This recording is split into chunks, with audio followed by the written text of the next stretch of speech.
Hey guys, and welcome back to another video of ECK Sports, and today I am back with an MLB video. I know it's been a little while, really don't know what to talk about with these MLB videos. I do have two ideas though, and also please leave some ideas down in the comments section down below. This idea actually comes from, as a lot of you guys may know, a lot of you guys know him as Mallard's Y. He's also White Sox City on Instagram, go check him out. He came up with this idea for me, awesome guy, go check out his page. He gave me the idea doing a video on who I think are 5 underrated players and 5 overrated players. So that's what we are going to get to in this video. But before we do get to that, make sure you guys hit that like button, that subscribe button, as both things definitely do help me out a lot. And yeah, without further ado, let's get into it. My first underrated player is Kyle Tucker. Most people didn't vote Kyle for the All-Star game this year, which is fair, but I do think he had a good shot of making it. This season, he's at 22 home runs, batted .272, 334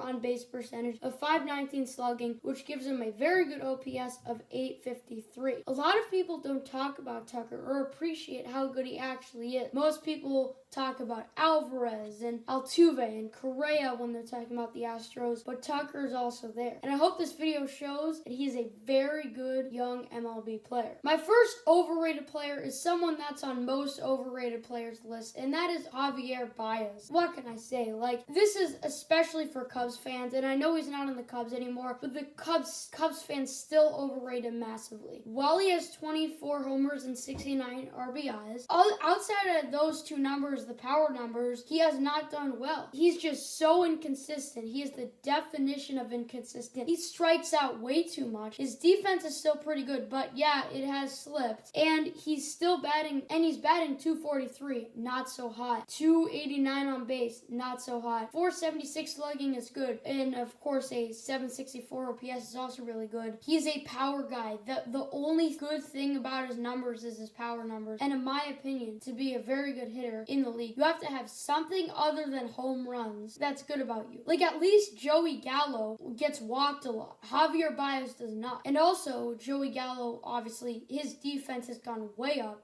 even from what it was. And his defense used to be like here. Now it's like way up there. Javier Baez's defense used to be here. Now it's like here. And then for a guy that's being called a superstar, these stats are not good, and just watch games. Like, he swings at pitches not even nearly close to being strikes. So definitely overrated. My second underrated player is Freddie Freeman. For some reason, after winning an MVP last year, no one ranks him in their top 15 players before the season. And then people came up with this idea that first base isn't a valuable position. I mean, what kind of lie is that? Like, for some reason I see, oh, first base not a valuable position. It was the same thing about Jose Abreu. He's not going to be on here because he's not having that great of a year compared to Freddie Freeman, who's having a very good season. Freddie is a good fielder, as he is every year, and his hitting has been great too. Everyone just wrote him off after the first month or two of the season when he was struggling, but this year, in total, he has hit .299 with 27 homers, 70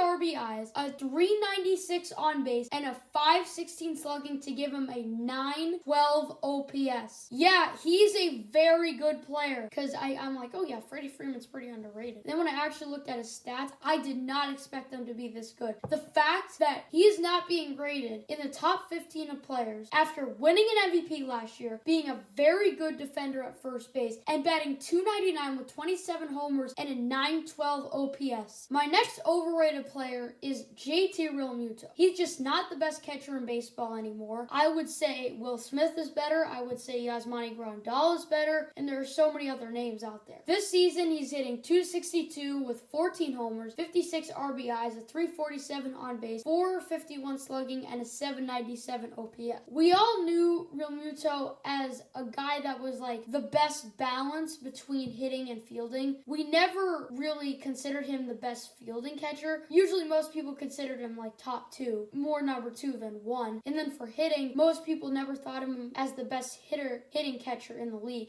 But his hitting has gotten worse. His fielding has gotten worse. For a guy that has a .797 OPS, I know that's still good. I know that's 3 below 800. Like I was saying, his defense has slipped a bit. And for someone that is quote unquote the best catcher in the league, this just doesn't cut it. The third underrated player I will be talking about in this video is BRYAN. Reynolds. Part of the reason he's slept on is because of the team he's on. The terrible Pirates. The team he's on shouldn't let you forget about the stud that is Bryan Reynolds. He's batted .304 with 72 RBIs, 21 home runs, a .387 on base, a .525 slugging, and a .912 OPS. Yeah, pretty good. So, I know a lot of you guys probably don't know who Bryan Reynolds is because he's on the Pirates, but I will just say, you want to know how good he is, just search up Bryan Reynolds highlights and you'll find out quickly actually how good of a player he is. Haven't even mentioned his decent defense. He actually made the All-Star team. He started in the All-Star game. He was selected as a reserve, but because of injuries, he started. So, very good player, and he is going to be the centerpiece of the Pirates' future, along with Ke'Bryan Hayes. The third overrated player in this video is Cody Bellinger. Everyone talks about Cody like he's a good player and one of the top outfielders in the league. But guess what? He's not. Someone batting .174 with 31 RBIs, 9 homers, .258 on base, .336 slugging, and a very, very bad .594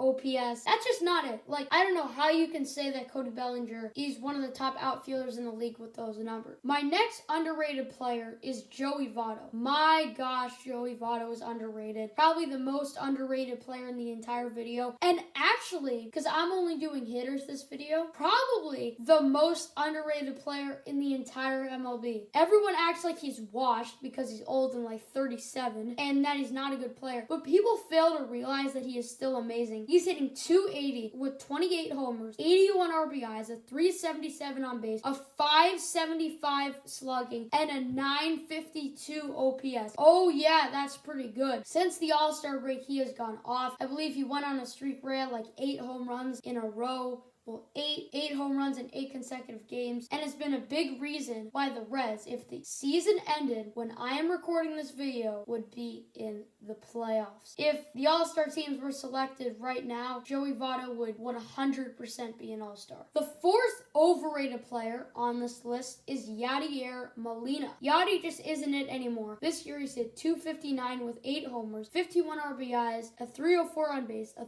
.376 slugging to give him a .681 OPS. Not good. His defense also isn't that good anymore. People think it's still good, but fail to realize that it has slipped a lot. He's getting older. He is not the same player he was. For some reason, he made the All-Star game as a replacement instead of Will Smith, which just doesn't make any sense. Anybody with a brain knows that Will Smith has played better and is a better player than Yadier Molina. The last underrated player I will be talking about in this video is Chris Taylor. A lot of people think of Chris Taylor as just a solid bench player that can play multiple positions, but Chris is a lot more than that. In fact, he even made the All-Star game, and for a good reason. He's batting .280 with 18 homers, 66 RBIs, a .371 on base, .480 slugging to give him an .851 OPS. That's pretty good for still think of as a bench guy. He isn't the most household name on the Dodgers. Betts, Bellinger, I mean just everybody on that team. Seager, Muncy, and just all of the pitching guys. So I think Chris Taylor, we got to start giving some recognition to him. He made the All-Star game this year, well deserved, so maybe he'll make some more in the future. Definitely had a good season. The fifth and last overrated player in this video is Gavin Lux. So I had to include him since he was